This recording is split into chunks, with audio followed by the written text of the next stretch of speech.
Since restarting my YouTube channel, I've been looking for more creative inspiration, especially from other smaller channels. And oh my gosh, you guys, I have found some great creators making really good stuff across multiple genres of content. I've been putting off this video for the last few weeks since I thought about this idea, and I realized I needed to hurry up and make it because, as I suspected, many of them are already growing. YouTube really does feel like another category of media, where finding a new channel is like finding a new music artist or film or TV show. Who doesn't love finding hidden little gems before everyone else does? So let's get into it. My name is Madison, welcome to my channel. And here are 5 YouTube channels under 20,000 subscribers that I love right now. I'll be giving an overview of their channel, 3 words or phrases that describe their channel's vibe, and which of their videos I recommend watching first. Number 1, carlfredrikemrik. Carl is a visual artist based in Sweden who posts weekly video diary entries of musings from his life as an artist. He has such an uplifting attitude and contagious positivity when it comes to trying out new things and persevering through hardships and failures. His vulnerability is inspiring, and I love checking in on how he's doing and what he's up to over there in Sweden. 3 ways I would describe his channel are quirky, inspirational, and lighthearted. And I would recommend starting with this video. Being bad at stuff is cool. Number 2, rosadelee.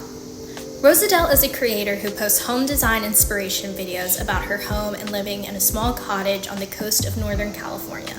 She has a little over 2,000 subscribers right now, and I'm genuinely shocked that she doesn't have more.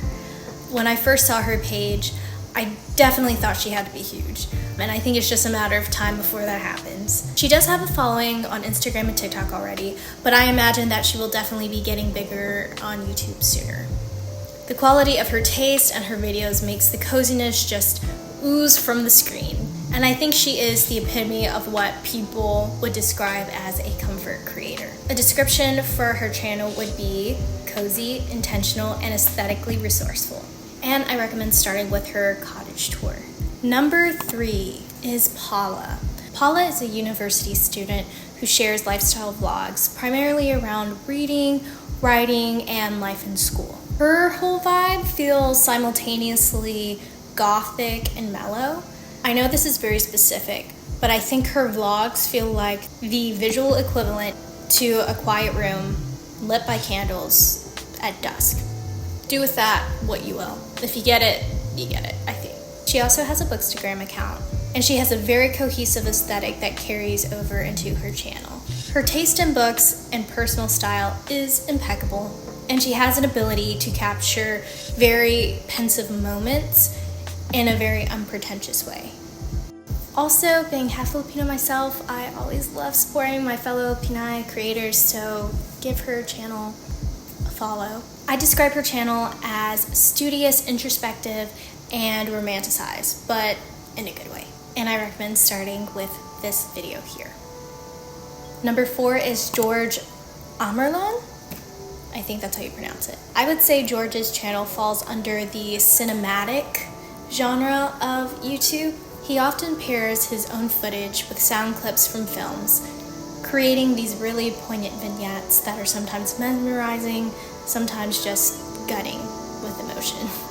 I feel like the overall atmosphere of his videos embody the feeling of yearning in a way where you're not ashamed to admit it.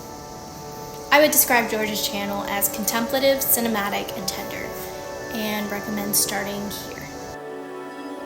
And last but not least is AnnaMariaLuisa. Anna is a university student in London who documents her life in the format of what she calls TV vlogs. Her style is reminiscent of early aughts television, with grainy quality and retro music. Through these elements, she builds her own world out of London's crowded landscape. Her form of self-commentary verges on the voyeuristic, as she often includes voiceovers of her internal monologues, over tight shots, and recurring skits representing her inner psyche. Overall, her narrative voice and visual style makes her vlogs so entertaining and compelling, and I could imagine watching them on my parents' old Panasonic TV. As a side note, she's a neuroscience student, and as someone who also got my degree in neuroscience, I really applaud her and her ability to create these vlogs while in college, because that's something I tried to do when I was in school and it did not work out. I would describe Anna's channel as nostalgic, new wave, and experimental, and highly recommend checking out this video. So that is my list. If you're a small YouTuber as well and feel like your channel is similar to any of the ones I mentioned, leave a comment below and I will check it out. And if you liked any of these channels I mentioned, maybe consider checking mine out too. Hit a little subscribe button, preferably mine. That, a little kiss on the forehead. Either one of those will validate me. Thank you so much for watching. Let me know if you enjoyed this format at all, and I will see you soon.